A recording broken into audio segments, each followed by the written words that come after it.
President Adesina, Excellencies, Ministers, distinguished guests, it is a great honor to address you today at this important summit for Africa. Let me start my remarks with one question. What is one of the most important requirements for Africa's economic growth and development?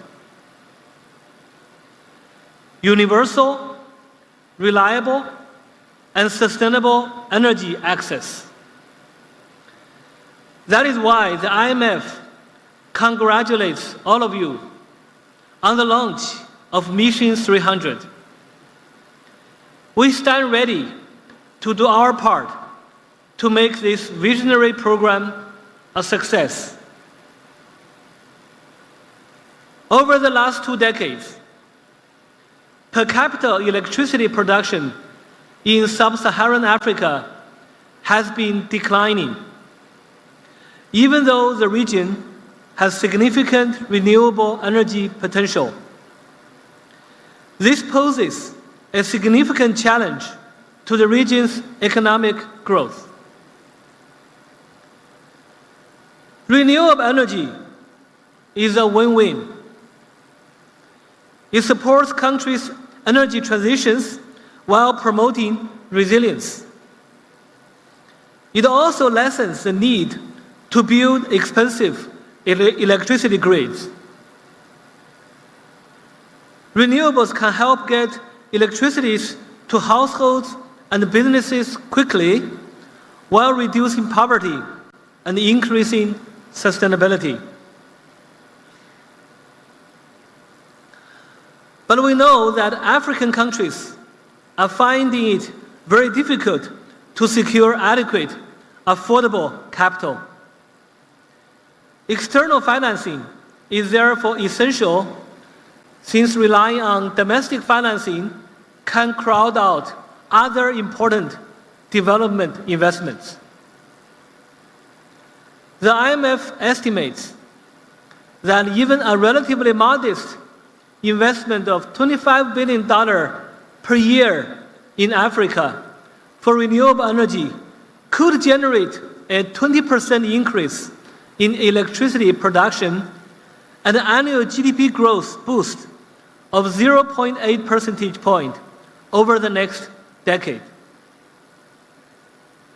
Governments play a pivotal role in attracting financing for resilience and sustainability needs. By strengthening governance and transparency, enacting the right regulations, and implementing external sector reforms, we could spur a 20% increase in official sustainable finance flow to sub-Saharan Africa. Adopting well-designed resilience policies helps countries attract FDI for sustainable finance. Developing domestic markets and assuring investors of future revenues through power purchase agreements, feed-in tariffs, and renewable targets is crucial to increasing renewable energy investments. As I noted earlier, Africa's challenge in securing affordable long-term financing for resilience goals. The IMF has stepped up to provide very concessional financing. Our $48 billion Resilience and Sustainability Trust, RST, helps low-income and vulnerable middle-income countries build resilience to climate and other shocks. We have already approved about $10 billion to 21 countries, and more than half of that are in Africa. And the benefits of our RST funding go beyond direct financing. We also help countries design and implement policy reforms that can help catalyze additional financing. For example, RST reforms are supporting Côte d'Ivoire, Kenya, Madagascar, Mauritania, Morocco, and the Seychelles to strengthen their renewable energy capacity.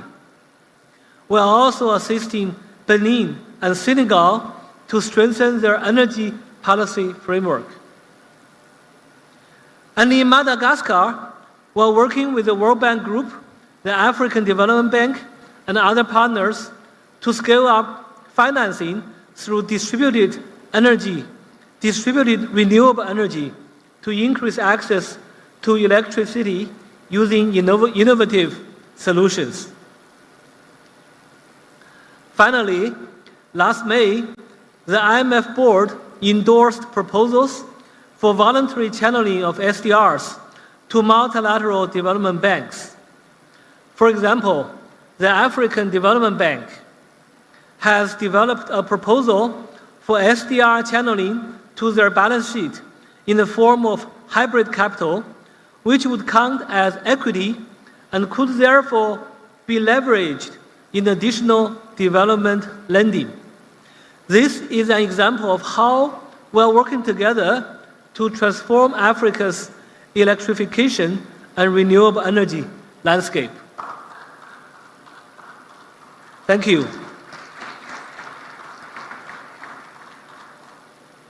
The IMF stands ready to work with African countries and our international partners to make Mission 300 a success.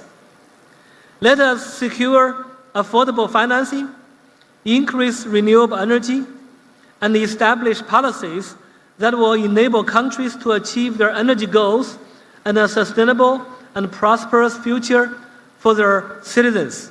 Thank you very much. Thank you.